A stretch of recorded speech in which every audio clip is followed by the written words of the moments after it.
Ya, kita tahu bahwa situasi-situasi ini kan harus direspons secara kritis ya. Catatan yang ada di dalam rekam jejak 10 tahun terakhir, memang dunia kampus lebih banyak begitu gampang didisiplinkan oleh politik kekuasaan yang sebenarnya justru mengembangkan politik anti sains, merawat relasi kuasa politik oligarki, dan kampus juga terus-menerus menyediakan diri terpolitisasi. Nah, itu yang mengakibatkan atau tidak mengejutkan kenapa ada kebijakan-kebijakan seperti ini tidak cukup kritis terhadap soal izin tambang ini nggak bisa dikritisi secara lugas gitu ya. Padahal banyak sekali dampak negatif yang akan terjadi. Kita tahu laporan teman-teman Jatam, Walhi ya, selalu dilekati dengan kekerasan, selalu dengan penyingkiran hak-hak asasi manusia, belum lagi dampak lingkungan. Betapa berbahayanya kalau izin tambang ini terus diserahkan ke kampus dan kampus justru berlomba-lomba menjadi kapitalis-kapitalis baru. Sobat Pendidikan, jumpa lagi kita dengan program Visi Educare, tempat kita mendiskusikan isu-isu pendidikan secara kritis dan mendalam. Bersama saya, Adi Irawan. Saya adalah sobat berpikir. Nah, kali ini kita akan membahas isu terkait dengan perguruan tinggi. Dalam seminggu ini berturut-turut ada 3 isu terkait dengan perguruan tinggi yang sayangnya tone-nya agak negatif ya. Mulai dari insentif dosen yang katanya masih ditahan, lalu kemudian kemarin Pak Menteri yang didemo oleh pegawainya, dan yang terakhir adalah rencana pemberian izin usaha tambang ya untuk perguruan tinggi yang ternyata ya baru rencana sudah disambut dengan gegap gempita oleh forum rektor nih. Yang katanya akan bagus, membuat biaya pendidikan akan semakin turun dan lain sebagainya gitu ya. Nah, untuk membahas tapi sebenarnya tawaran ini bukan yang pertama, sebelumnya ke ormas dan semuanya nggak semuanya, hampir semuanya menerima. Nah, kita akan lihat apakah perguruan tinggi akan mengikuti langkah ormas atau akan sebaliknya gitu ya. Nah, untuk membahas isu ini kita mengundang narasumber kita yang sebenarnya Mas Mas Herlambang Wiratraman. Mas Herlambang ini dosen sekaligus aktivis, yang jarang ya sekarang dosen yang juga menjadi aktivis gitu ya. Nah, kita akan mintai pendapat Mas Herlambang, dan saya mulai dari tanggapannya nih, tawaran pemerintah kepada perguruan tinggi untuk mengelola izin usaha tambang. Ya, Mas Herlambang.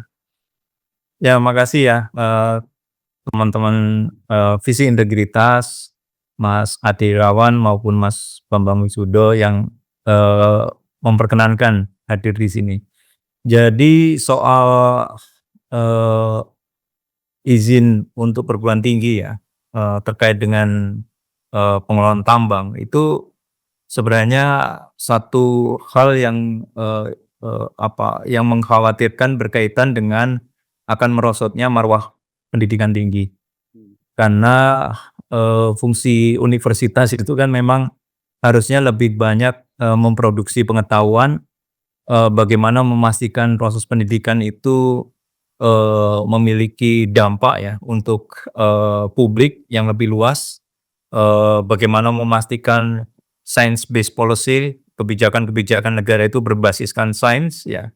Jadi orientasi pendidikan itu seharusnya menjadi sebuah tanggung jawab besar, yang harus diupayakan, didorong oleh negara, sekaligus dijalankan mandatnya oleh, kampus-kampus di republik ini.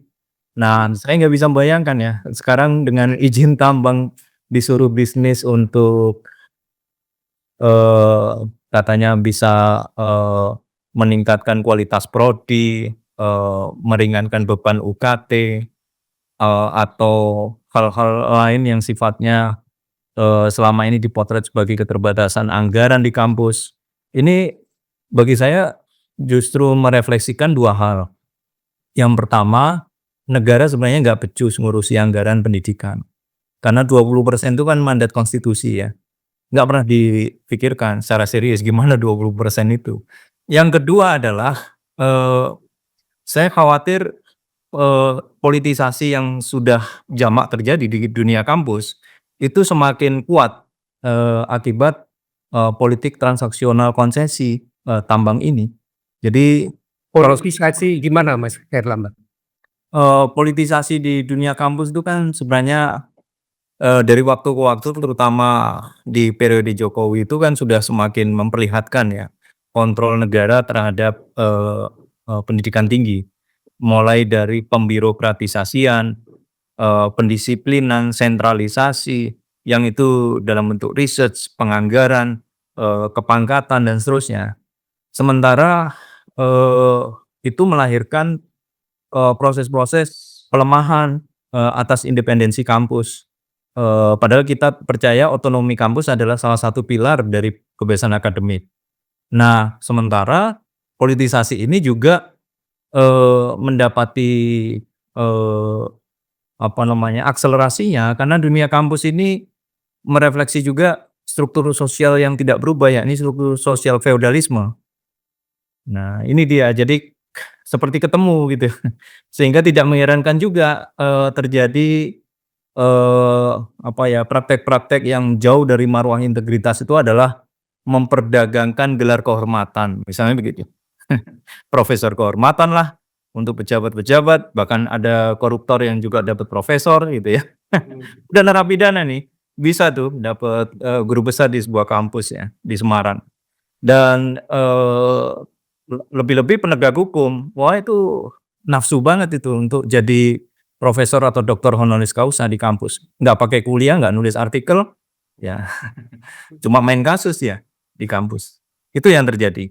Sedikit lupa diperkenalkan, Mas Herlambang ini, dosen Fakultas Hukum di Universitas Gadjah Mada, juga pernah di, Erlangga ya, walaupun, advokasinya yang banyak kita juga dengar. Nah, seandainya ini Mas, Herlambang, kampus-kampus seperti kebanyakan ormas menerima, dampak utamanya yang akan dirasakan ya, baik untuk perguruan tinggi maupun untuk masyarakat apa gitu? Ya kalau, misalnya nih ya, kampus sudah diberikan izin ya, jumlah kampus itu 3.115, mau dikasih izin semua, habis nih sumber daya alam, itu satu. Yang kedua, konon anggota DPR berkilah, ini kan untuk kesejahteraan bangsa, untuk sebesar-besar kemakmuran rakyat, bagaimana edukasi bisa diakses dan seterusnya. Dia meminjam, pasal 33 ya, bumi, air, dan kekayaan alam yang terkandung di dalamnya dikuasai negara dan dipergunakan sebesar-besar untuk pemakmuran rakyat, katanya begitu. Dalihnya begitu. Ini menurut saya membajak konstitusi, cara pandangnya. Sesat pikir dengan cara membajak konstitusi. Kenapa? Karena ruh di pasal 33 itu adalah ruh sosialisme ekonomi Indonesia. Bukan kapitalisme ekonomi Indonesia. Jadi kalau Bung Hatta tahu ini, marahnya berkali lipat nih. Ya. Kenapa? Karena Bung Hatta itu pernah memberi, orasi ya di dalam pidatonya di Universitas Indonesia, dan itu kemudian dibukukan jadi tanggung jawab moral kaum intelektual ya. Bung Hatta sedang bicara tanggung jawab moral intelektual, tidak sedang bicara tanggung jawab modal intelektual. Ya, jadi, menurut saya selain membaca konstitusi, ini juga mengkhianati para pendiri bangsa. Untuk apa kampus itu dibentuk? Jadi semestinya ya, tidak pantas lah ada pikiran tentang, bagaimana kampus disuruh berlomba-lomba dengan izin dengan dalih, untuk, eee, apa namanya, meringankan UKT dan seterusnya. Lah kalau cara berpikirnya begitu, kenapa hanya cuma izin tambang? Iya. Kasih aja izin semua bisnis gitu. Emangnya kampus mau disuruh bisnis semua? Ini kan, merusak betul ya cara berpikir ini. Karena saya nggak bisa bayangkan, dunia kampus yang saya teliti selama ini, paling tidak sejak 2015 ya, sampai sekarang, apalagi kita punya interaksi yang cukup, kritis di Kaukus Indonesia untuk kebebasan akademik. Kampus itu rata-rata ngelola kampusnya aja udah nggak sanggup. Iya. Ya, buktinya apa? Banyak yang jalan pintas. Nulis artikel belajar, riset nggak melakukan riset. risetnya mahasiswa dibajak, plagiarisme jamak, ya. Kemudian mau naik guru besar pakai jurnal predatory. Banyak yang abal-abal sebenarnya di dunia. Ini ngurusi pendidikan aja belum beres, Betul. mau ngurusin bisnis makin berantakan dong pendidikan. Bukan sekedar nggak beres, ngurusi pendidikan aja culas, apalagi bisnis tambang. Saya nggak bisa bayangkan tuh, apa nggak tambah rusak mental di dunia intelektual, terutama di kampus-kampus. Mas Lambang, kalau kita lihat ini ya perkembangan soal komersialisasi perguruan tinggi, komersialisasi pendidikan itu kan sudah berjalan mulai tahun 90-an ya. Ya, betul. Dan sekarang korporatisasi di perguruan tinggi makin kentara lah. Kalau saya berkunjung ke kampus saya di UGM ya berbeda lah ya. Fakultasnya Mas Lambang ini kan sekarang dari segi fisik gedungnya, fasilitas fisiknya itu kan udah keren banget, gak kalah lah sama kampus-kampus mahal di Jakarta ya. Dan sekarang kemarin saya lihat tuh yang dulu pusat kegiatan mahasiswa, bangunannya sekarang baru dan lebih hebat dari kompleks pertokoan mall di BSD gitu ya. Ini kan memang udah ya korporatisasi, kemudian sekarang kayaknya kalau tambang juga dikelola, bisnis lain yang juga dikelola. Ini kan dari komersialisasi kampus, komersialisasi perguruan tinggi, jangan-jangan nanti perguruan tinggi kita, terutama yang gede-gede menjadi perguruan tinggi yang kapitalis tuh. Urusannya mengakumulasi modal, mencari untung dari mahasiswanya, profit dari mahasiswanya maupun dari dunia bisnis, dari bisnisnya ya. Nah ini kira-kira kenapa kok nggak ada resistensi? Belum ada resistensi, paling kan ya Iya, betul. artikel udah muncul ya, tapi kalau resistensi kampus kok kayaknya nggak ada ya, Iya, menjadi penyebabnya nih. betul sekali. Jadi sangat disayangkan ya, kita punya banyak apa namanya, kesempatan untuk memperkuat dunia kampus sebenarnya, karena banyak sekali ilmuwan-ilmuwan yang hebat-hebat di kampus, peneliti-peneliti istimewa ya, yang sebenarnya mereka sangat nggak kalah lah, sangat kompetitif dengan ilmuwan-ilmuwan di luar negeri. Nah, tetapi begitu mereka balik di dunia kampus Indonesia, memang ada problem yang kompleks ya, secara struktural, birokrasi dan seterusnya. Dan celakanya memang proses apa namanya, politik yang struktural ini hierarkis, itu yang mengakibatkan dunia kampus tidak cukup punya keberanian untuk mengkritisi ya, tidak punya posisi yang jelas ketika berhadapan dengan realitas kemungkaran lah di kebijakan ya. Jadi lebih banyak mengikuti atau mengekor kebijakan-kebijakan yang sebenarnya kecenderungannya dari waktu ke waktu itu kan mengembangkan kebijakan politik anti sains ya. Nah, dan sekarang politik anti sains juga mendapati momentumnya karena kuasa digital itu mempengaruhi bagaimana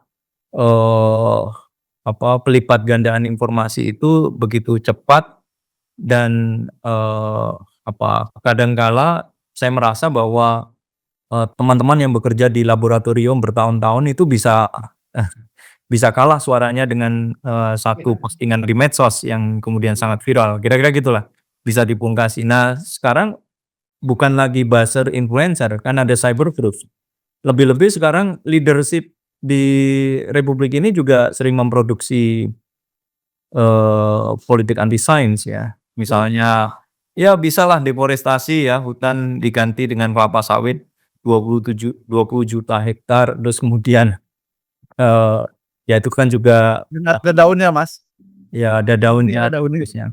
Nah ini kan mestinya kan kampus bersikap secara lugas ya, tegas atas realitas yang yang tidak masuk akal ya.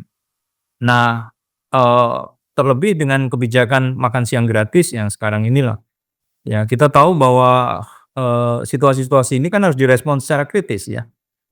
Nah, jadi catatan yang, ada di dalam rekam jejak 10 tahun terakhir, memang dunia kampus lebih banyak begitu gampang didisiplinkan oleh, politik kekuasaan yang sebenarnya justru, mengembangkan politik anti sains, merawat relasi kuasa politik oligarki, dan kampus juga terus-menerus menyediakan diri terpolitisasi.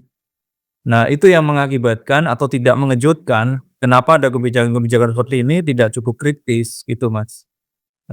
Terhadap soal izin tambang ini nggak bisa apa namanya, dikritisi secara lugas gitu ya. Padahal, banyak sekali, dampak negatif yang akan terjadi. Kita tahu, laporan teman-teman Jatam, Walhi ya, berkaitan dengan tambang, itu kan selalu dilekati dengan kekerasan, selalu dengan, penyingkiran hak-hak, asasi manusia, belum lagi dampak lingkungan, belum lagi lubang tambang dan seterusnya yang terus-menerus, kisahnya justru, buruk ya bagi upaya kesejahteraan warga. Nah, kita nggak pernah serius tuh, mengungkap kasus-kasus seperti itu. Padahal betapa berbahayanya kalau izin tambang ini terus diserahkan ke kampus dan kampus justru berlomba-lomba menjadi, kapitalis-kapitalis baru dengan medium tambang. Oh, sepertinya kita, mengikuti kecenderungan universitas-universitas di Amerika ya. Mereka semakin komersial, kemudian, Betul. ikut dalam dunia investasi yang tidak ada filter lagi, bahkan investasi di industri militer dan akhirnya kemarin, selama konflik Israel Palestina kan, Tidak perlu kelihatan betul mereka ini ya menindas yang pro Palestina ya. Ini ada seperti Mas Bambang tadi katakan ya, komersialisasi lalu ada politisasi. Iya. Gimana lalu, menumbuhkan resistensi? Kan kampus ini perguruan tinggi pendidikan kan kita harapkan ini kan sebagai institusi publik sosial bukan bisnis ya. Betul sekali. Jadi kita baliklah dengan, untuk apa kita bernegara ini ya, tujuan negara ini apa sebenarnya. Di situ ada tujuan-tujuan yang sangat mulia, misalnya pencerdasan kehidupan bangsa, bagaimana memastikan hak atas pendidikan untuk segenap warga, dan seterusnya. Nah, tapi, gelagat, komersialisasi ini kan bukan hanya pada saat, ketika kampus dijadikan industri ya, industri pendidikan, tetapi sekarang bertambah, mau menambah unit-unit usaha, industri-industri baru yang justru, dilekatkan dengan entitas yang sebenarnya kelembagaannya ini bernama kampus. Nah, proses McDonaldisasi higher education ya, pendidikan tinggi yang dikomersialkan ini, itu akan mendapati situasi yang akan semakin buruk kalau, bukan core utamanya yang dikerjakan gitu ya. Saya nggak bisa membayangkan ya, siapa yang akan ngurus tambang itu di kampus itu? Ya, siapa yang akan mengelola D2D? Siapa yang ngawal? Iya iya. Bukankah kita akan bisa berhadapan dengan, orang-orang kampung? Bukankah kita akan berhadapan dengan realitas perusakan lingkungan? Nah, lalu siapa yang memandu ini semua? Siapa yang akan menjadi pijakan dasar untuk, mengimajinasikan sains itu memandu peradaban kemanusiaan? Nah, kalau nggak ada, ya kita hanya terjerembab dalam, lumpur atau lubang tambang yang sama sekali tidak ada marwah akademiknya gitu. Ya pemetik manfaat pasti petinggi-petinggi kampus ya, yang jadi komisaris apa itu ya. Saya baru bilang soal sampaikan yang ngelola, belum siapa yang akan mendapat keuntungan. Iya. Nah, selama ini secara hierarkis saja tidak pernah, menjelaskan ya situasi bagaimana memastikan hak, hak akademisinya, tenaga staf, kependidikan dan seterusnya. secara ideal ya, tapi justru gap. Kenapa? Karena struktur sosial feodalisme itu benar-benar terjadi, merefleksi masyarakatnya. Nah, saya masih ingat ya, satu studi yang menarik ditulis oleh eh, Profesor Yadikan Siswo. Itu dia menulis tentang struktur apa yang diharapkan untuk mengelola tambang. Sementara kita tahu struktur di dunia kampus itu organisasi priayi Jawa, katanya gitu, kampus itu. Ya, dengan kata lain feodalisme di level kampus itu bertahan. Yang kaya akan semakin kaya, yang punya relasi kuasa oligarki ya semakin dekat, semakin bisa jadi semakin represif terhadap siapa yang akan mengkritisinya, kaum lian, kaum disen ya. Nah, ini yang saya justru khawatir, kebebasan akademik juga akan terancam dengan izin-izin tambang ini. Iya.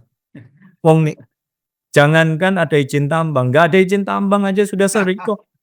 Saya masih ingat waktu itu Universitas Erlangga mau bikin eksaminasi putusan PT UN terkait dengan PT Semen Indonesia di Kendeng ya, karena dosen-dosennya membela warga Kendeng, itu aja nggak bisa diselenggarakan. Pindah ke UGM, UGM juga nggak mengizinkan. Pindah ke Undip, Undip juga nggak mengizinkan. Bayangkan ini belum ada izin Tapi tapi jadi pelaku. ya. Ini bukan cuma sekedar makin jinak ya, tapi juga makin merepresentasikan kepentingan penguasa lah ya di kampus ini ya, Mas Herlambang. Ya, saya khawatir otonomi kampus menjadi hilang. Dan itu padahal salah satu fondasi yang sangat elementer ya bagi kebebasan akademik. Kebebasan akademik kan syaratnya adalah kebebasan individual masing-masing akademisinya, dosennya, mahasiswanya melakukan research dan kebebasan sipil, ekonomi, ekonomi sosial budaya, dan juga otonomi kampus. Ya, jadi otonomi kampus itu salah satunya adalah ketika dia punya kemandirian, independensi atas segala bentuk intervensi. Nah, ini jelas intervensi. Iya. Dan juga sebenarnya kalau kita bicara pendidikan di perguruan tinggi kan harapannya tidak aja melahirkan anak-anak muda yang siap bekerja, punya skill, kompetensinya tinggi gitu ya. Tetapi juga sebenarnya kan mereka kritis dalam arti menjadi warga negara yang berani menantang ketidakbenaran, sesuatu yang gak normal gitu ya, supaya masyarakat berubah menjadi lebih baik. Kalau begini ya benar-benar kampus lalu menjadi penghasil tenaga pekerja aja ya. Betul. Menjadi pekerja, Nggak ada pembaru lagi nanti. dia mungkin seperti Gramsci bilang, dia bisa jadi intelektual tukang saja. Iya. Bahkan katanya Romo Mangun intelektual kelas kambing, 4 kali 4 sama dengan 20, alias bekerjanya bohong terus demi melayani rezim. Nah, saya khawatir ya, ini merusak bukan hanya di institusi pendidikan ya, tapi buat generasi atau anak-anak muda, mahasiswa, yang mereka mendamba ilmu pengetahuan, mendamba percakapan kritis di kampus ya. Hari ini tantangan anak muda termasuk akademisinya itu bukan seperti zaman Orde Baru ya, diculik ya, disiksa, enggak. Hari ini tantangannya 1 kooptasi, 2 dikasih jabatan, 3 disodori kekuasaan yang tiada tara, termasuk motif-motif ekonomi politik seperti sekarang ini, Jin. Itu tantangannya. Agak menyambung Mas Bambang kan, mestinya perguruan tinggi ini dijadikan sebagai garda terdepan lah untuk mewakili kepentingan masyarakat gitu. Karena perguruan tinggi ini menjadi tempat orang untuk mendapatkan, kalau mau pakai bahasa ini ya, ilmu pengetahuan gitu sih. Mereka tahu kalau ada yang salah di anggaran, di kebijakan, perguruan tinggi bisa bergerak. Atau perguruan tinggi juga sebagai tempat pemberdayaan gitu ya. Bagaimana mereka bisa mengajak gitu ya pihak-pihak yang lain termasuk masyarakat ketika ada yang salah dengan pemerintah, kampus yang bergerak duluan. Nah, izin tambang ini akan membuat itu mati semua ya, Mas Herlambang? Iya, betul betul. Ini bahkan matinya itu by design ya. Artinya memang situasinya akan, apa namanya, dinormalkan ya. Iya iya iya. Ya kan? Dinormalkan dengan cara-cara kebijakan itu. Jadi, politik hukumnya memang politik hukum yang akan, apa namanya, tidak lagi malu-malu, memerosotkan ya, integritas atau marwah di dunia kampus. Dan yang saya khawatirkan adalah kita menjadi hilang semua nih tanggung jawab intelektual, keberpihakan, bagaimana menghadapi kasus-kasus, yang punya dimensi misalnya ketidakadilan struktural itu ya. Sementara kita tahu kebijakan-kebijakan negara lebih banyak charity base ya, populisme yang sekedar, tidak menjawab problem pemiskinan, tetapi, seakan, eee, menyandarkan pada situasi kemiskinan sehingga perlu negara charity base itu, sekedar negara berderma gitu ya, bukan memangkas, bagaimana akar-akar pemiskinan struktural itu dihentikan, itu. Nah, kampus saya kira, eee, akan jauh lagi kita mundur ya kalau sampai diberi izin-izin tambang ini, karena orientasi pasti berubah kampus ya. Jadi bisnis ya, jadi entrepreneur yang, mungkin akan berkompetisi 3.115 kampus itu akan berkompetisi rebutan wilayah, ya. Iya. Padahal yang menang yang mager-mager kemarin di yang Itu ada peluang nggak sih sebenarnya untuk membatalkan atau Atau apa? sebelum itu, Mas, ini kan kalau lihat track record kampus ya, soal tata kelola dan korupsi. Kampus ini kan, kalau bicara soal tata kelola, 11-12 dengan partai politik. Kita nggak pernah tahu lihat misalnya kampus, pendapatannya berapa, pengeluarannya berapa gitu ya. Sama seperti partai lah, yang tahu cuma segelintir orang. Beda dengan masjid gitu ya. Masjid diumumkan dong dapat berapa, keluar berapa itu ya. Dan di sisi lain kalau kita lihat data tren korupsi yang dibuat ICW, perguruan tinggi menjadi salah satu institusi juga yang cukup korup, khususnya di sektor-sektor pendapatan. Salah satu yang banyak diungkap adalah kasus, penerimaan, mahasiswa baru. Nah, apakah adanya pemberian izin, tambang ini juga akan membuka lubang bagi kampus, untuk terperosok dalam jerat-jerat, korupsi gitu ya, Mas Herlambang? iya, jangan-jangan sudah di dalam lubang ya? Karena, memang, kasus korupsi kan sudah banyak ya, terbukti di sejumlah kampus dan melibatkan pucuk pimpinan organisasinya, rektor-rektor dan seterusnya ya. Dan korupsi ini, memang sistematik terjadi di kalangan akademik ya, karena memang mulai dari yang memang ada konsesi karena relasi kuasa oligarkinya, tapi ada juga yang karena, dulu proses-proses pelaporan yang seringkali dikejar oleh time frame atau kerangka waktu yang terbatas, menjadi memanipulasi administrasi dan seterusnya. Jadi, kompleks, apalagi dengan izin tambang ini, itu ibaratnya, korupsi akan diakselerasi dengan proses-proses itu. Kenapa? Gini, saya bicara ini bukan karena saya apa, menentang soal upaya kemandirian kampus dengan bisnisnya, tidak. Tapi, kita sebaiknya memikirkan bagaimana sih cara negara bisa memberi perlindungan yang lebih baik untuk kampus menyelenggarakan pendidikannya tanpa diganggu dengan urusan, upaya komersialisasi. Nah, ini kan tanggung jawabnya negara memang, pasal 28I ayat 4 ya, berkaitan dengan tanggung jawabnya negara untuk memastikan hak atas pendidikan. Nah, yang kedua, itu juga tanggung jawabnya manajemen kampus. Manajemen kampus juga harusnya eee, tersinggung dengan kebijakan izin tambang ini. Kenapa? Ya. Itu kan memalukan banget gitu loh. Kampus diajak disuruh jadi pebisnis semua.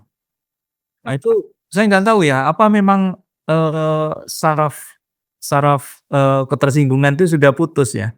kepekaan terhadap soal-soal yang sebenarnya begitu mudah ya dan bisa lugas dijawab, tapi justru dibiarkan atau didiamkan. Ini yang saya khawatir ya, ada apa sebenarnya dengan dunia kampus ini kok, eee, apa, tidak mengkritisi atas, kebijakan yang sebenarnya sudah keliru arahnya ini. Ya mungkin, eee, soal ini ya, soal ada nggak peluang bagi masyarakat atau bagi, komunitas kampus ya untuk melawan atau membatalkan rencana kebijakan yang kayaknya udah di depan mata. Secara ketatanegaraan kan suara publik ya, harusnya didengar. Kalau percaya dengan meaningful participations kan kampus harus diundang dan diperdengarkan, ya. Masalahnya tidak semua kampus juga menolak, ada juga yang, eee bernafsu mengelola tambang, kira-kira gitu, untuk menangguk keuntungan dari kebijakan ini. Nah, tentu, sebagaimana juga upaya masyarakat sipil kan dulu juga membawa kasus, izin tambang, untuk ormas ke Mahkamah Konstitusi ataupun juga ke Mahkamah Agung. Nah, itu dilakukan. Nah, mungkin kita akan juga lakukan hal yang sama. Nah, tapi itu prosedur ketatanegaraan yang kita miliki, apakah kemudian menjawab problem dasarnya? Karena kita tahu bahwa hari ini pemerintah itu, bersama DPR ya, politik Istana Senayan ini, seakan-akan sudah tidak peduli dengan suara publik, dan tidak mengejutkan karena katanya Corrales atau Skeppel, dalam kajiannya di Venezuela itu karakter Indonesia ini sudah mirip dengan apa yang terjadi di sana, yakni autocratic legalism. Ciri khasnya adalah bikin undang-undang itu ugal-ugalan, yang pertama. Yang kedua adalah partisipasi. Kalau partisipasi itu biasanya terseleksi ya, buat mereka yang akan mendukung saja. Dan yang ketiga adalah illegality, yang dilegalkan. Jadi 3 ciri khas ini yang kemudian, tidak malu-malu dipertontonkan di ruang publik, bahkan di dalam forum ketatanegaraan, khususnya dalam pembentukan undang-undang ini. Nah, jadi saya kira kalau mengupayakan secara mekanisme ketatanegaraan ya, selain berpartisipasi mendorong mendesakkan di, parlemen atau di proses mekanisme pembentukan hukum ya juga uji materi. Tetapi fakta menunjukkan ya seringkali itu sangat politis juga, realitasnya. Ini tergantung dari sejauh mana, eee, pemimpin negara ini berpikir tentang apa makna Indonesia bagi warga bangsanya. Bukan apa makna, Indonesia bagi oligarki dan jaringannya. Ada pertanyaan lagi Mas Bambang? Kayaknya udah ya, nanti disambung lagi. Iya, Mas. Kebijakan. Iya. Kita semua terpukau dengan apa, jawabannya Mas, Herlambang. Jadi, yang jelas ini, pemerintah ya sudahlah jangan kasih apa, kampus, izin-izin macam ini gitu ya, karena tugas kampus bukan untuk berbisnis macam ini. Pemerintah harusnya nggak kasih izin tambang, tetapi kasih duit lebih banyak ya. Karena itu ke perguruan tinggi negeri ya.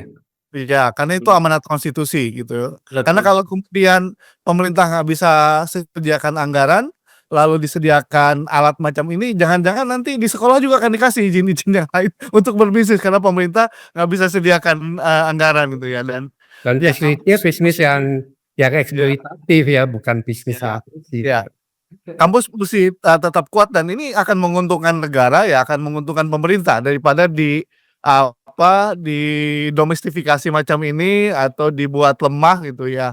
Nah, yang pada sisi lain kampus juga jangan terimalah macam ini karena juga akan berpotensi membahayakan, perguruan tinggi, bukan cuma mematikan akal sehat tapi juga bisa membawa petinggi-petinggi kampus masuk, jeruji karena salah kelola anggaran gitu ya. Terima kasih banyak Mas Herlambang atas waktu dan pencerahannya, Mas Bambang terima kasih.